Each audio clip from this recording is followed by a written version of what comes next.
Everyone, welcome back to my channel Satya vlogs. ఈరోజు నేను కాకరకాయ పచ్చడి పెడుతున్నానండి. దానికోసం అరకిలో కాకరకాయలు తీసుకుని శుభ్రంగా నీళ్ళల్లో వేసుకుని బాగా కడుక్కున్న తర్వాత ఒక పొడి క్లాత్తో కూడా మొత్తం కాకరకాయలని తడిపోయేటట్టు తుడుచుకొని రౌండ్గా ముక్కల్లా కట్ చేసి పెట్టుకున్నానండి. మరీ పలుచగా కాకుండా మరీ మందం కాకుండా పెట్టుకోవాలి, కట్ చేసుకోవాలి. పై పొట్టుగానే ఏమీ తీయాల్సిన అవసరం లేదు, గింజలు కూడా అలాగే ఉంచేసుకోవచ్చు.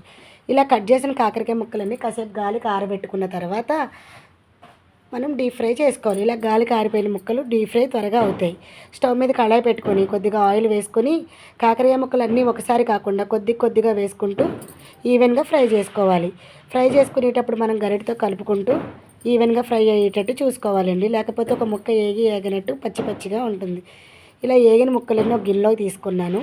తర్వాత రెండోసారి కూడా మిగిలిన కాకరకాయ ముక్కలు కూడా వేసుకొని గోల్డెన్ బ్రౌన్ కలర్ వచ్చే వరకు ఈవెన్గా ఫ్రై అయ్యే వరకు ఫ్రై చేసుకున్నాను. తర్వాత స్టవ్ మీద వేరే కళాయి పెట్టుకొని ఒక 2 స్పూన్ ఆవాలు, కొద్దిగా మెంతులు, కొద్దిగా జీలకర్ర వేసుకొని ఫ్రై చేసుకున్నానండి. ఇలా ఫ్రై అయిన ఆవాల్ని మిక్సీ గిన్నెలో వేసుకొని మెత్తటి పొడిలా చేసుకొని పక్కకు పెట్టుకున్నాను.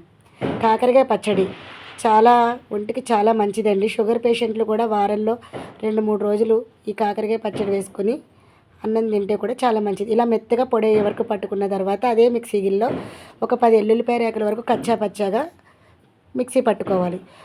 తర్వాత కాకరకాయ ముక్కల్లో కొద్దిగా పసుపు, 2 స్పూన్ల కారం, ఒక 2 స్పూన్లు ఉప్పు వేసుకొని బాగా కలుపుకోవాలి.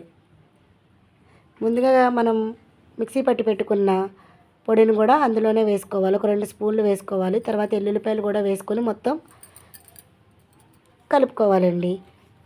ఉప్పు చూసుకొని ఉప్పు సరిపోయిందా లేదో కూడా చూసుకొని మళ్ళీ ఉప్పు రెండోసారి వేసి చెక్ చేసుకోవాలి. తర్వాత మనం ముందుగా తీసి పెట్టుకున్న నిమ్మకాయ రసాన్ని కూడా ఈ కాకరకాయ ముక్కల్లో కలుపుకోవాలి. చింతపండు కూడా గుజ్జు తీసుకొని కూడా కలుపుకోవచ్చండి. కానీ కొద్దిగా ఉన్నాయి కదా అని చెప్పి నేను నిమ్మకాయ రసం వేసాను. అంతేనండి, మన కాకరకాయ పచ్చడి రెడీ అయిపోయినట్టు. వేడి అన్నంలో పెట్టుకుని తింటే చాలా బాగుంటుంది. ఈ వీడియో కనుక మీకు నచ్చినట్లయితే please subscribe my channel. Thank you for watching.